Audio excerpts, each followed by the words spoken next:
Welcome everyone in lecture 2 of horizontal alignment. The topic in this lecture that we are going to discuss are radius of horizontal curve and widening of pavement on horizontal curves. तो first हमारे पास radius of horizontal curve. Radius of horizontal curve means the radius which is provided for the circular curve. Radius provided for the circular curve which is used to change the alignment of road. For example, ये वाली हमारे पास एक straight road थी, इस पे एक circular curve ये provide किया है इसके अलाइनमेंट को चेंज करने के लिए. तो इस सर्कुलर कर्व को जिस रेडियस पे प्रोवाइड करेंगे that is called the radius of circular curve. अब ये रेडियस कितना होना चाहिए, मैक्सिमम कितना होना चाहिए, मिनिमम कितना होना चाहिए, ये आपका डिपेंड करता है ruling specified design speed. Means जो आपकी मैक्सिमम डिजाइन स्पीड है हाईवे की उस पर डिपेंड करता है. जैसा कि मैंने बताया कि जो आपके ज्योमेट्रिक एलिमेंट्स हैं हाईवे के वो मेनली सब डिपेंड किस पे करते हैं, डिजाइन स्पीड पे. तो जो आपका हॉरिजॉन्टल कर्व है ये भी जो डिजाइन होगा generally on the basis of ruling design speed of the highway. Other important point which is used in the design of radius of horizontal curve is the availability of the side distance or side distance or stopping side distance at the circular curve.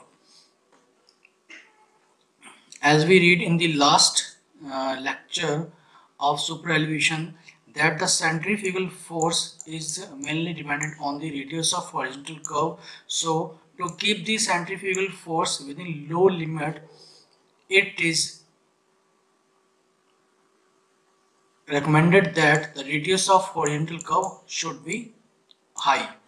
Means जो आपका centrifugal ratio है उसके effect को minimum करने के लिए हमें horizontal curve को हाई करना पड़ेगा ताकि ये जो आपकी सेंट्रीफ्यूगल फोर्स जो आउटवर्ड सेंट्रीफ्यूगल फोर्स का जो आउटवर्ड एक्शन है व्हीकल पे वो मिनिमाइज हम कर सके. तो हमने जो सेंट्रीफ्यूगल फोर्स की इक्वेशन पीछे पढ़ के वो क्या थी, E + F = v²/gr. तो इसी इक्वेशन का यूज करके हम रेडियस ऑफ हॉरिजॉन्टल कर्व के लिए एक्सप्रेशन यहाँ से रिड्यूस करेंगे.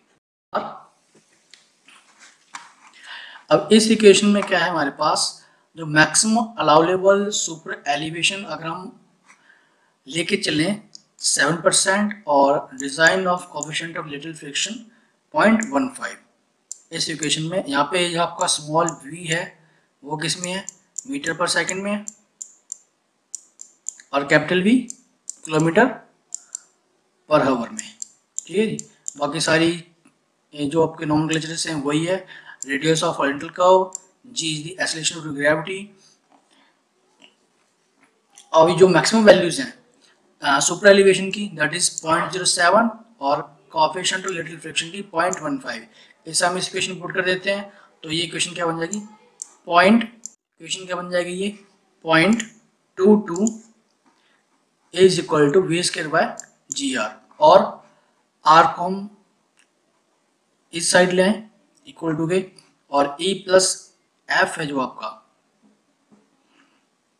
अगर हम इसकी मैक्सिमम वैल्यू लेके E + F को इस तरफ ले आए तो for the R ruling equation क्या बनती है ये दिस. तो फॉर द रूलिंग और maximum design speed the radius of horizontal curve can be calculated by this equation that is v²/E + F × g. v आपकी स्पीड है in metre per second.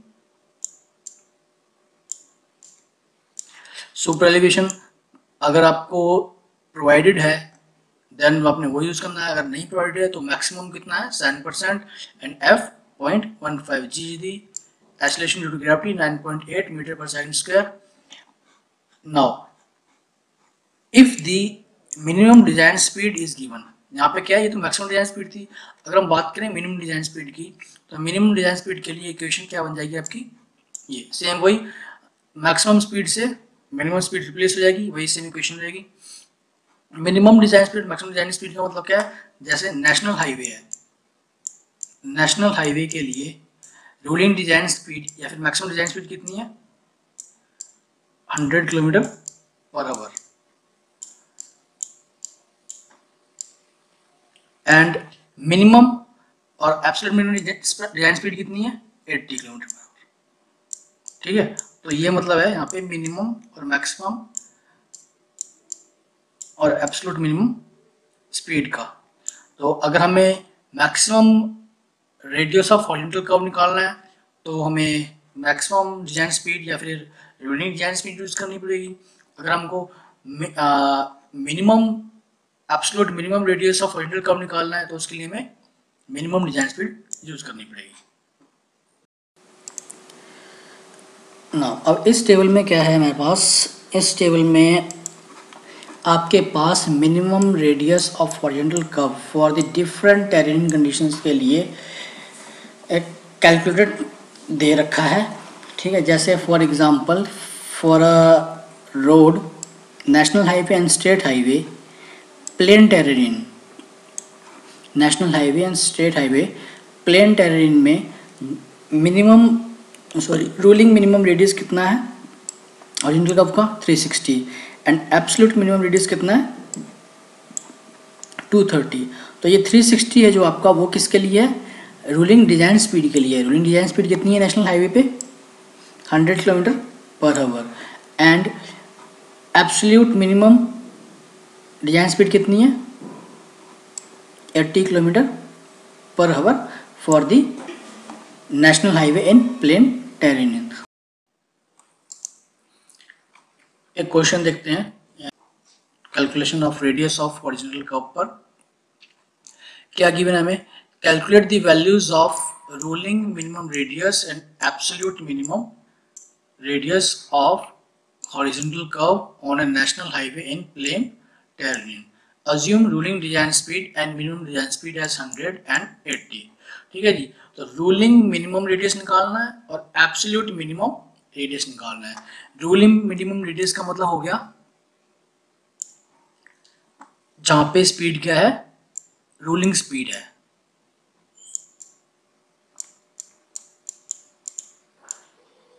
Ruling speed और maximum speed वो कितनी है, 100, और absolute minimum radius मतलब जहाँ पे मिनिमम डिजाइन स्पीड है वो कितनी है, 80। तो रूलिंग डिजाइन स्पीड हमारे पास क्या है, 100 kilometre per our, minimum design speed क्या है, 80 kilometre per our, maximum value of E 0.07 and minimum value of F coefficient of skid friction 0.15।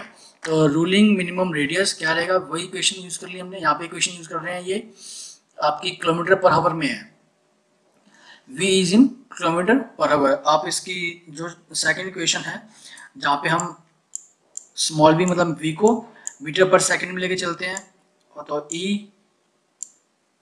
v square e plus f into G R, ये equation use कर सकते हैं।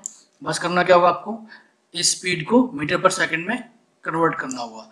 तो यहाँ पर directly equation use करते हैं, v in kilometre per our कितनी है, रूलिंग मिनिमम रेडियस के लिए मीन्स हम मैक्सिमम स्पीड यूज करेंगे, वो कितनी 100, 127 इंटू ई कितना 0.07 f 0.15, सॉल्व किया ये 360 आया। Absolute minimum radius of horizontal curve, इसके लिए क्या यूज करेंगे हम, मिनिमम डिजाइन स्पीड वो कितनी है 80, जस्ट वैल्यूज पुट की, ई और एफ की वैल्यूज पुट की और कैलकुलेट कर लिया, वो कितना आ गया आपका 230। ठीक है जी, टेबल में हमने ये देखा था कि जो रूलिंग मिनिमम रेडियस है फॉर अ मैक्सिमम और ruling design speed on national highway 100 कितना आया था, वहाँ पे 360 था, वही 360 आया, और एब्सोल्यूट कितना आया था 230, टेबल में गिवन था 230, वही हमारे यहाँ पे 230 आया है।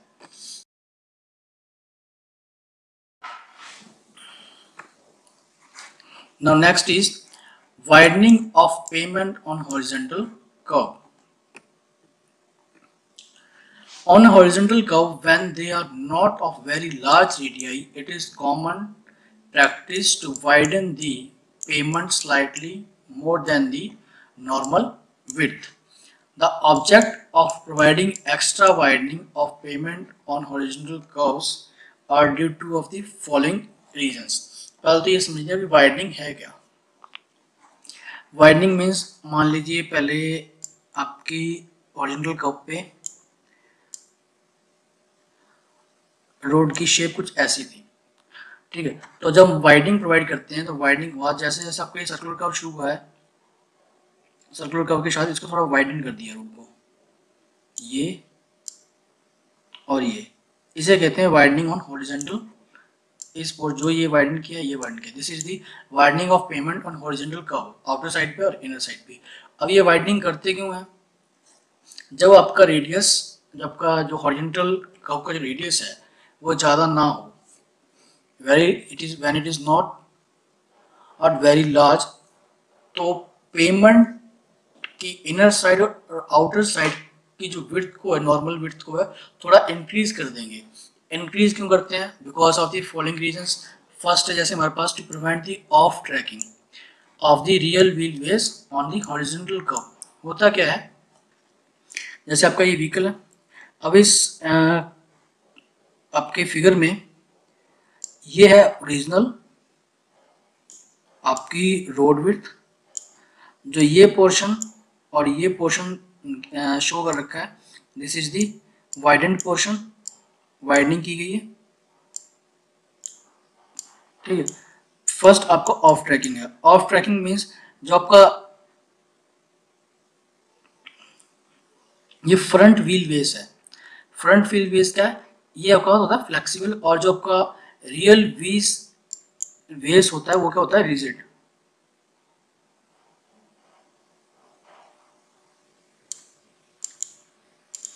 जो आपका रियल व्हील बेस है ये फ्रंट व्हील बेस को फॉलो करता है. जब आपका व्हीकल हॉरिजॉन्टल कर्व पे मूव करेगा तो इसके जो मूविंग का जो ट्रैक रहेगा वो इस तरीके से रहेगा. अगर मान लीजिए आपका front wheel base, front axle का जो व्हील बेस है, अगर वो आउटर साइड से मूव करके रोड के इनर साइड पे इस तरीके से आता है, तो जब ये आपका आउटर एज पे होगा फ्रंट व्हील बेस का जो आउटर टायर है, तो जो due to rigidity the inner tyre of the real wheel base will be off track from the pavement. To prevent this off tracking of the rear wheel base, an extra width is provided on the horizontal curves when their radii is not enough large.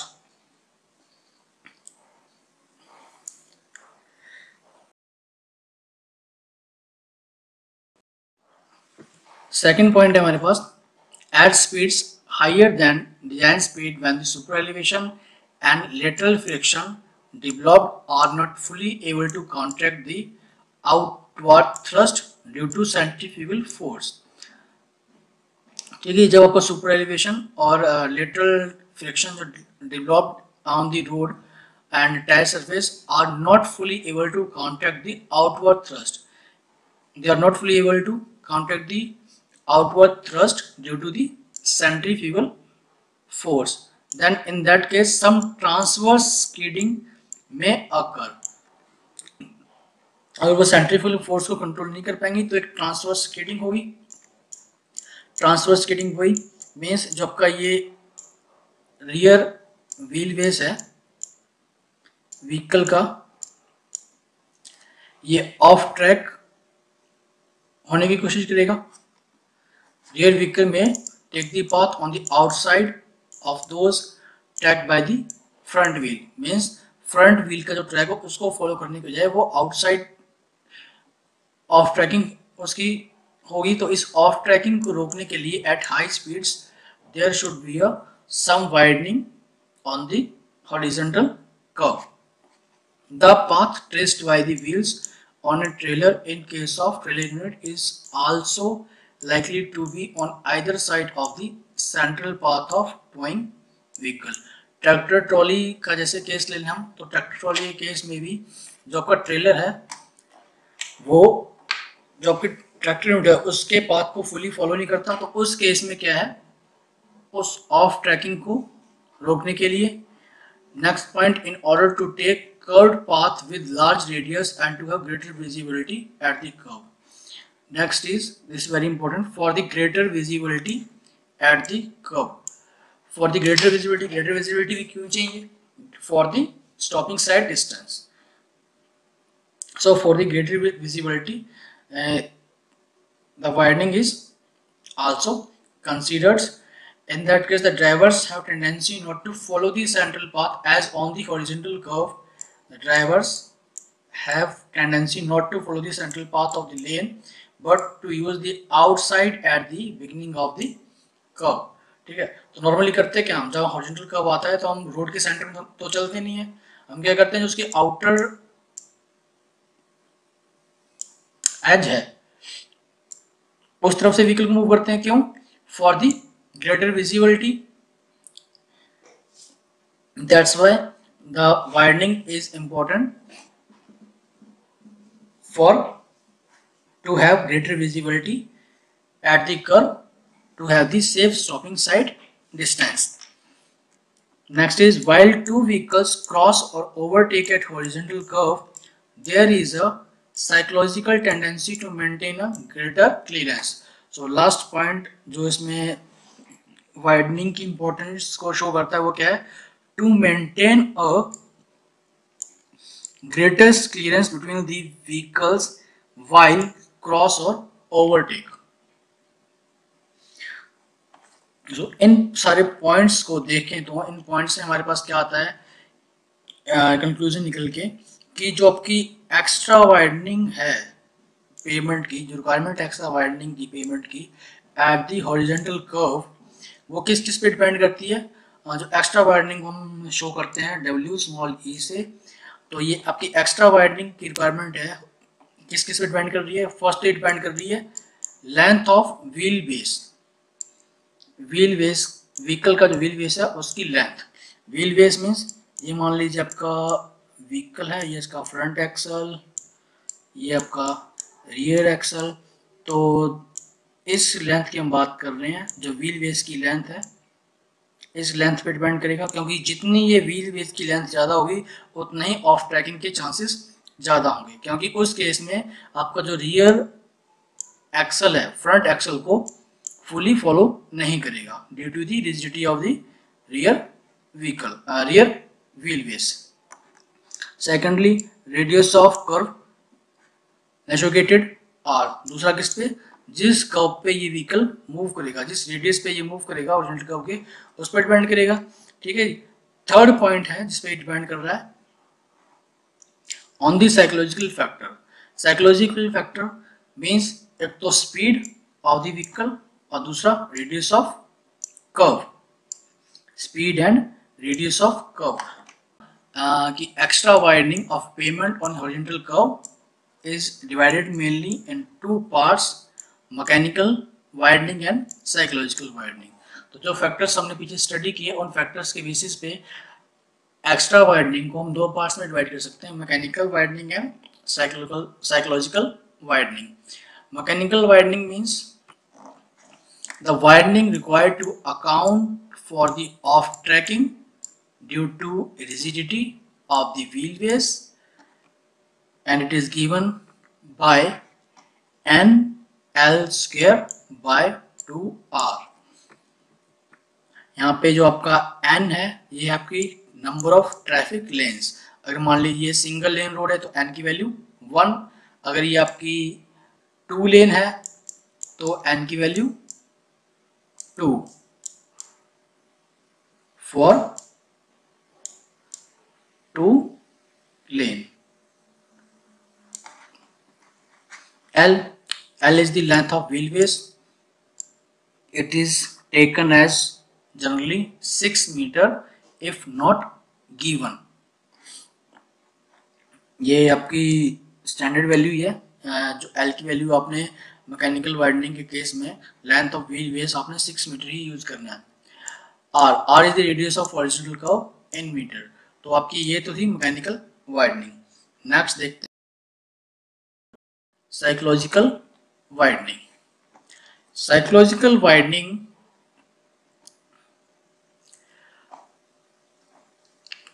is mainly to have a tendency to maintain a greater clearance between the vehicles than on straight stretch of road.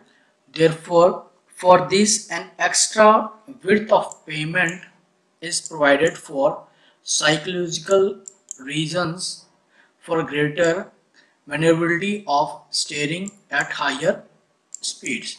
तो psychological widening mainly क्या जाए horizontal curve पे at जब आप horizontal curve पे vehicle move करेगा तो higher speeds पे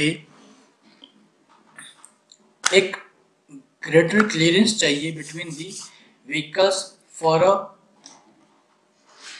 क्रॉस और overtake and a stopping side distance. So psychological widening is an important factor in pavements with more than one lane and recommended by IRC by a empirical formula. This psychological widening denoted by WPS is equal to V by 9.5 square root of R. Here V is the design speed of vehicle in kilometer per hour and R is the radius of curve। So आपकी total widening horizontal पे क्या बनी, ये है आपके पास it is the sum of mechanical widening and psychological widening. तो क्या था हमारे पास mechanical widening NL square by 2R और साइकोलॉजिकल वाइडनिंग था V y 9.5 square root of R। तो आपने ये इक्वेशन याद रखनी है, इसको अच्छी तरह से याद कर लेना एक्स्ट्रा वाइडनिंग कैलकुलेशन की।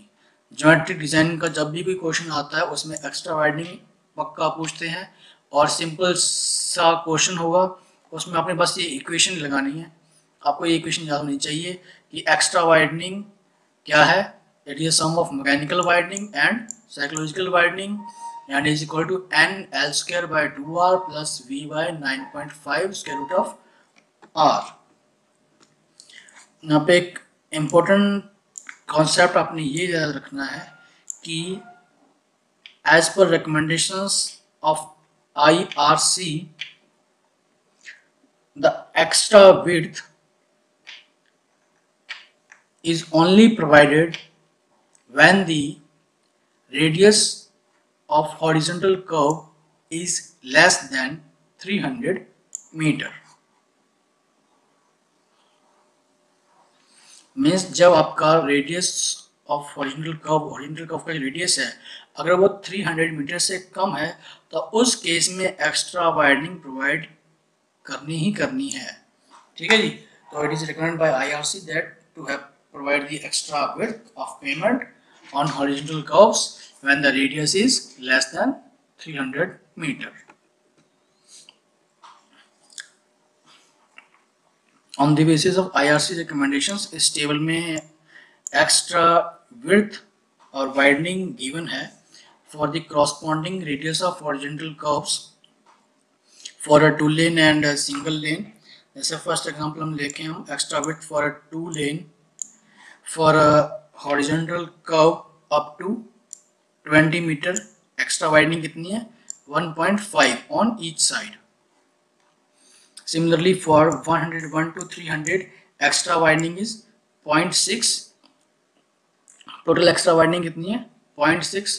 0.6 का मतलब क्या होगा, अगर हमने एक्स्ट्रा वाइडनिंग अगर आपकी 2 लेन है तो एक्स्ट्रा वाइडनिंग 0.3 इधर और 0.3 इधर। ठीक है, हाफ ऑफ प्रोवाइड करनी है तो ये पूरी 0.6 हो जाएगी। और अगर आपका ये रेडियस हॉरिजॉन्टल कर्व का 300 से अबव है तो एक्स्ट्रा वाइडनिंग नहीं प्रोवाइड करनी। यही बात हमने यहाँ पे की थी कि अगर आपका रेडियस ऑफ हॉरिजॉन्टल कर्व 300 से कम है तो एक्स्ट्रा वाइडनिंग प्रोवाइड करनी है, अदरवाइज एक्स्ट्रा वाइडनिंग प्रोवाइड नहीं करनी।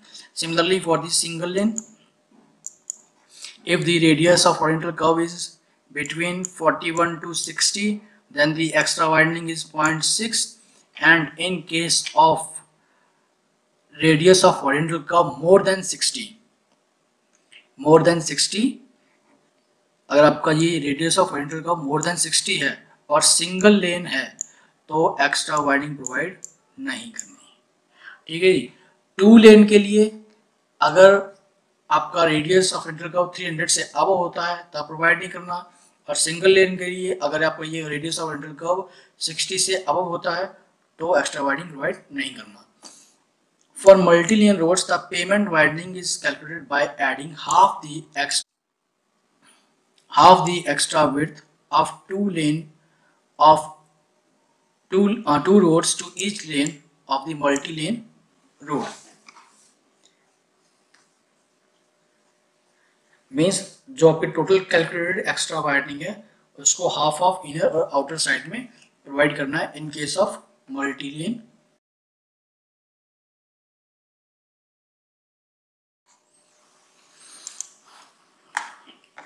नेक्स्ट है हमारे पास method of introducing extra widening in the field. अब जो एक्स्ट्रा वाइडनिंग में मैग्नीट्यूड कैलकुलेट किया है इसको हम प्रोवाइड कैसे करेंगे फील्ड में। तो वाइडनिंग इज इंट्रोड्यूस ग्रेजुअली, कैसे? It is introduce gradually from the beginning of the transition curve or the tangent point and progressively increased at uniform rate equal on both sides till the full value of designed widening is reached at the end of transition curve, where full values of superposition is also provided.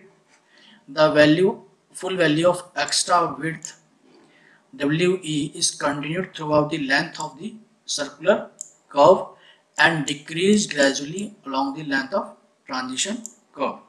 Usually the widening is equally distributed on inner and outer sides of the curve. ठीक है, क्या कहना चाह रहा है इसमें? Late B, हमारे पास ये स्ट्रेट रोड था पहले, इस स्ट्रेट रोड में एक सर्कुलर कर्व आ गया ये टू चेंज इट्स अलाइनमेंट। अब इस सर्कुलर कर्व के लिए क्या देना पड़ेगा? यहाँ पे सुपर एलिवेशन और एक्स्ट्रा वाइडनिंग। सुपर एलिवेशन दे चुके हैं, अब एक्स्ट्रा वाइडनिंग देनी है। अब एक्स्ट्रा वाइडनिंग प्रोवाइड करने के लिए क्या करेंगे? ट्रांजिशन कर्व इंट्रोड्यूस करेंगे between this straight road and circular road. ये ट्रांजिशन कर्व इंट्रोड्यूस किया। अब इस ट्रांजिशन कर्व के साथ मिलने जो ट्रांजिशन कर्व होते क्या आपके, ये ट्रांजिशन कर्व्स क्या है? ये स्पेशल टाइप के कर्व्स हैं जिनका जो रेडियस है, ये रेडियस इन्फिनिटी से डिक्रीज होके जो मिनिमम प्रोवाइडेड रेडियस है सर्कुलर कर्व का, हम वहां तक उसको अचीव कर सकते हैं। तो ये mainly for the smooth movement of vehicle के लिए इंट्रोड्यूस किया जाता है between the straight and circular curve, ताकि व्हीकल को एक सडन जर्क ना लगे due to the introduction of direct circular curve. ठीक है, तो एक सडन जर्क से बचाने के लिए आपका जो ट्रांजिशन कर्व है इसे हम इंट्रोड्यूस करते हैं between the straight and circular road. अब जो एक्स्ट्रा वाइडनिंग है उसको कैसे इंट्रोड्यूस करना है? एक्स्ट्रा वाइडनिंग को मेनली हम प्रोवाइड करेंगे इक्वल पार्ट्स में, हाफ ऑफ, मान लीजिए आपके पास मैग्नीट्यूड कितनी आई थी एक्स्ट्रा वाइडनिंग की, कैलकुलेटेड WE। तो WE बाय 2 तो हम एक्स्ट्रा वाइडनिंग प्रोवाइड करेंगे इसकी आउटर साइड में, और WE बाय 2 हम प्रोवाइड करेंगे एक्स्ट्रा वाइडनिंग इसकी इनर साइड में। वो इंट्रोड्यूस कैसे करनी है? जैसे ही आपका ट्रांजिशन कर्व इंट्रोड्यूस हुआ तो ट्रांजिशन कर्व के इंट्रोडक्शन के साथ ही आपकी जो एक्स्ट्रा वाइडनिंग है उसको हम इंट्रोड्यूस कर देंगे, एक्स्ट्रा वाइडनिंग उसकी शुरू कर देंगे। जैसे ये एक्स्ट्रा वाइडनिंग यहाँ से शुरू कर दी, और ये कब तक करना है? जहां पर इसकी maximum value that is WE by 2 either side पे आ जाए। ठीक है, इधर भी मान लीजिए आपकी WE बाय 2 आ गई, इधर भी WE बाय 2 आ गई। ठीक है, तो यहाँ पे आपका ट्रांजिशन कब शुरू होता है? सर्कुलर कब शुरू होता है? तो जो ये आपकी मैक्सिमम वैल्यू है एक्स्ट्रा वाइडनिंग की, ये through the whole length of circular curve यही वाइडनिंग हमें रखनी है, WE/2 एंड WE/2। तो जैसे ही आपका सर्कुलर कर्व एंड होगा, मान लीजिए आपका ये यहाँ पे एंड हो रहा है, तो ये जो आपकी एक्स्ट्रा वाइडनिंग थी WE/2, ये देन डिक्रीज होती जाएगी through out the length of transition curve. तो इस तरीके से हम एक्स्ट्रा वाइडनिंग इसमें इंट्रोड्यूस करेंगे सर्कुलर कर्व में। तो अब सर्कुलर कर्व में हम कहीं भी चेक करें तो जो आपकी ये टोटल विड्थ क्या रहेगी, मान लीजिए यहाँ पे या यहाँ पे आपकी टोटल विड्थ क्या रहेगी, W + WE। तो इस तरीके से हम एक्स्ट्रा वाइडनिंग प्रोवाइड करते हैं इन field. Next we have a numerical problem on extra widening. It is given that we have to find the total width of pavement on a horizontal curve for a new national highway to be aligned along a ruling terrain with the ruling minimum radius. Assume the necessary data. तो इस type के questions भी आपको आ सकते हैं, यहाँ पे कोई भी आपको डाटा गिवन नहीं होगा और सिंपली आपको डाटा अज्यूम करना होगा। अब इसमें देखिए क्या करना है, हमें टोटल वाइडनिंग, टोटल विड्थ निकालनी है पेमेंट की। टोटल विड्थ का मतलब क्या होगा, width of pavement plus extra widening. Total width means width of pavement plus extra widening, ठीक है, ये हमें कैलकुलेट करना है। अब विड्थ ऑफ पेमेंट का होगा क्योंकि ये क्या है, नेशनल हाईवे है। नेशनल हाईवे हमने सिंगल लेन या टू लेन नहीं की मैंने, हम अज्यूम कर लेते हैं कि ये टू लेन है। तो टू लेन के केस में नेशनल हाईवे की विड्थ क्या होती है, 7 मीटर। तो 7 मीटर हो जाएगी आपकी पेमेंट विड्थ, और फिर आपको एक्स्ट्रा वाइडनिंग उस पर कैलकुलेट करना पड़ेगा। तो चलिए शुरू करते हैं। पहले हम डाटा अज्यूम करते हैं, क्योंकि ये क्या है, नेशनल हाईवे है और ये बात कर रहे हैं for the ruling minimum radius. For national highway ruling minimum radius calculate करना है, तो मीन्स हमें क्या चाहिए, ruling minimum design speed national highway के लिए वो कितनी होगी आपकी 80 किलोमीटर पर आवर, और मैक्सिमम कितनी है, that is 100 kilometre per our. Normal width late assume, let the number of lens 2 for a national highway. तो नॉर्मल पेमेंट विड्थ कितनी होगी, 3, क्योंकि सिंगल लेन की विड्थ कितनी है, 3.75 metre for a single lane. For multi lane it is 3.5 each. तो ये two lane हमें जूम की, तो 3.5 into 2 that is 7। Wheel base, length of wheel base 6 metre, super elevation 7% वही मैक्सिमम, स्किड डिस्टेंस 0.15। हमारे पास क्या फॉर्मूला है for the calculation of ruling radius, v square by 127 8 + f, directly value put कर दीजिए, ये आपका गया रूलिंग मिनिमम रेडियस आ गया। एक्स्ट्रा वाइडनिंग, क्या इक्वेशन थी हमारे पास एक्स्ट्रा वाइडनिंग की, n L²/2r plus v by 9.5 square root of r।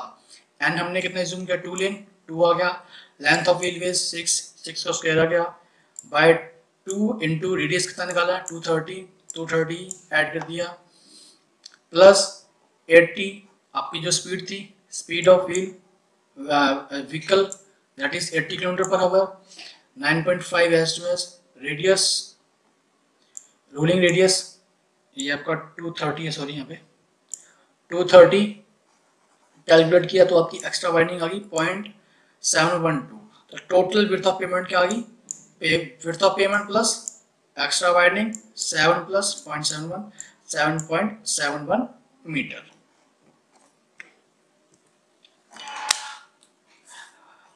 Next हमारे पास ये 2 क्वेश्चंस हैं, इन क्वेश्चंस को सॉल्व करके देखना, ट्राई करना ये आपसे हो पा रहे हैं कि नहीं हो पा रहे।